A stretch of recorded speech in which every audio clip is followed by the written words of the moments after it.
इस क्वेश्चन में क्या गिवन है, there are 3 persons A B C in a room, if D joins the room average weight reduces by x kgs। अच्छा, 3 person है ए B सी, अगर D भी आ जाता है तो एवरेज वेट x kg से कम हो जाएगा।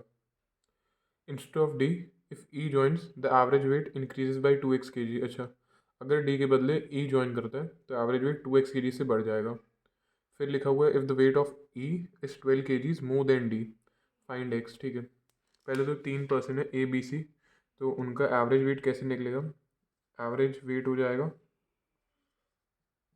सम अभी ए बी सी के वेट का होल डिवाइडेड बाय 3 लोग हैं, मतलब नंबर ऑफ पीपल, मतलब 3 लोग हैं, तो ऐसे है। तो एवरेज वेट को हम लोग लेट कर लेते हैं ए, और ए बी सी का वेट कितना, एवरेज वेट को हम लोग के लेट कर लेते हैं, एवरेज वेट को हम लेट कर लेते हैं के, और ए बी सी का weight A plus B plus C divided by 3। ठीक है, अब इसमें ये बोला गया कि if D join the room, मतलब इसमें क्या आ रहा है, डी जॉइन हो जा रहा है। जब डी जॉइन करेगा तो लोग कितने हो जाएंगे, ए बी सी और डी, तो लोग हो गए 4 डिवाइडेड बाय 4, और एवरेज वेट पहले कितना माना था हमने के, अब इधर क्या लिखा गया था, the average weight reduces by x kgs, मतलब के माइनस एक्स हो जाएगा। ठीक है, अब बोला गया इंस्टेड ऑफ डी, मतलब अगर डी के बदले ई ज्वाइन करता है तो एवरेज वेट इंक्रीज होता है। ठीक है, अब हम डी के बदले किसको लेके आ रहे हैं, डी के बदले आ रहा है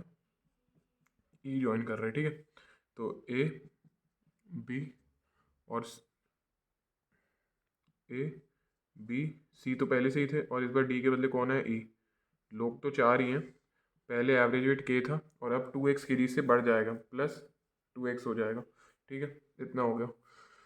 इसके बाद वाली लाइन हमें ये बोली गई है कि if weight of A E is 12 kgs more than D, मतलब इसको स्टेटमेंट में ऐसे लिख सकते हैं, E is equals to D plus 12।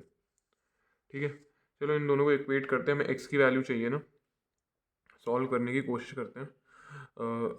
इसको हम फर्दर सॉल्व ऐसे, तो मैं इरेज कर लूँ।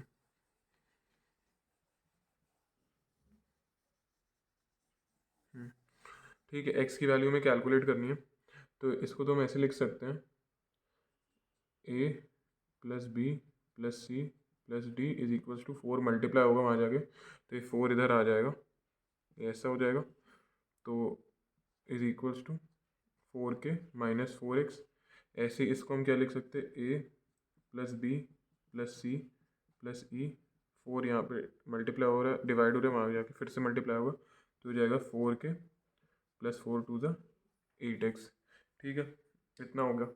तो अब हम क्या कर देते हैं, ये हमारी फर्स्ट इक्वेशन हो गई है ना, और ये वाली को मैं फिर से नीचे लिख रहा हूँ, A plus B plus C plus D is equals to 4k minus 4x, ये सेकेंड इक्वेशन हो गई। ठीक है, इनको सब्सट्रैक्ट कर देते हैं, minus minus minus minus minus, और इसका sign change plus, A minus से cancel, B minus B cancel, C minus C cancel, E minus D, 4k minus 4k ख़त्म हो जाएगा, 8x प्लस 4x, तो E minus D is equals to 8x plus 4x की value होगी 12x। अब ई minus D की हम देखो, ये हमें दिया गया था कि if weight of E is 12 kgs more than D, मतलब जो ई का वेट है वो डी से 12, डी में अगर 12 kg, डी का जो वेट होगा उसमें 12 kgs बढ़ा दे तो ई का वेट आ जाता है। ये इक्वेशन यहाँ से मिल गई, तो इसको मैं ऐसे भी लिख सकता हूँ, E minus D is equals to 12।